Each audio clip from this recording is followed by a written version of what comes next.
Assalamualaikum warahmatullahi wabarakatuh. Perkenalkan, nama saya Ali Basol dengan NIM 255023003 dari Prodi Manajemen Bisnis Syariah UIN Sunan Kudus.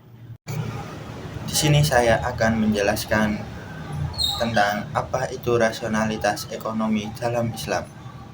Apa sih yang membuat rasionalitas versi Islam berbeda dari ekonomi konvensional pada umumnya? Mari kita bahas.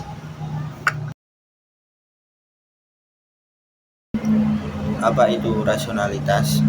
Secara sederhana, rasional artinya berpikir dan bertindak secara masuk akal. Dalam ekonomi umum, seseorang dianggap rasional ketika ia memilih sesuatu yang paling menguntungkan, biasanya yang membuat ia dapat kepuasan atau materi yang lebih besar. Ciri orang rasional dalam ekonomi, ia tahu apa kebutuhannya. Ia bisa memilih dengan konsisten. Keputusan bisa dijelaskan secara logis. Tapi dalam Islam, konsep rasional itu lebih luas, tidak hanya tentang uang atau keuntungan pribadi. Dua jenis rasionalitas, self-interest dan present aim. Rasionalitas self-interest atau bisa disebut mementingkan diri sendiri, ini adalah cara berpikir di mana seseorang bertindak untuk keuntungan dirinya, baik itu keuntungan materi atau hal lain seperti kehormatan, teman atau kesenangan. Selama itu menguntungkan untuk dirinya dianggap rasional. Yang kedua, rasionalitas present aim, tujuan saat ini atau kepentingan bersama.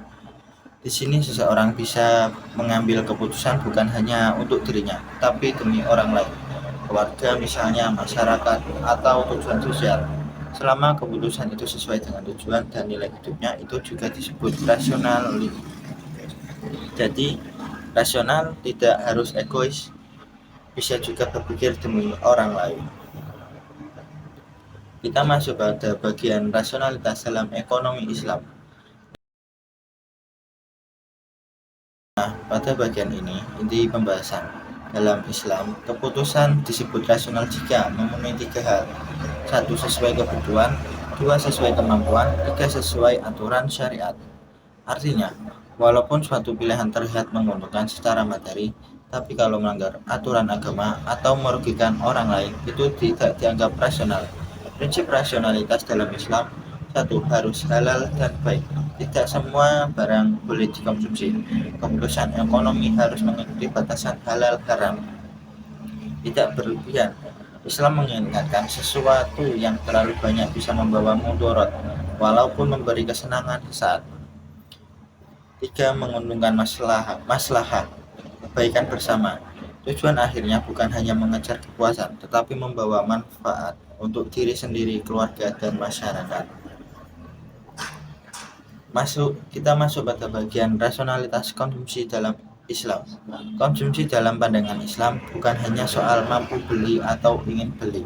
Konsumsi dianggap rasional jika memenuhi sesuai kebutuhan, tidak boros, tidak kikir, dan tetap mengikuti syariat. Al-Quran mengingatkan agar tidak berlebihan dan tidak pelit, seimbang. Para ulama membagi kebutuhan menjadi 3.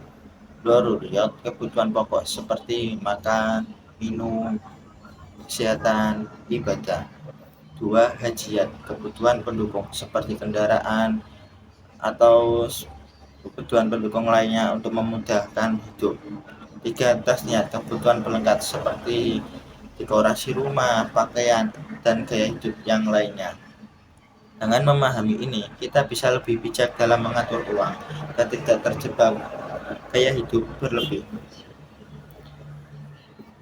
Jadi intinya, rasionalitas dalam ekonomi Islam bukan hanya soal mendapatkan untung yang lebih besar, tapi tentang memenuhi kebutuhan dengan seimbang, menghindari hal yang haram, tidak boros atau berlebihan, mengambil keputusan yang membawa kebaikan bagi diri dan orang lain.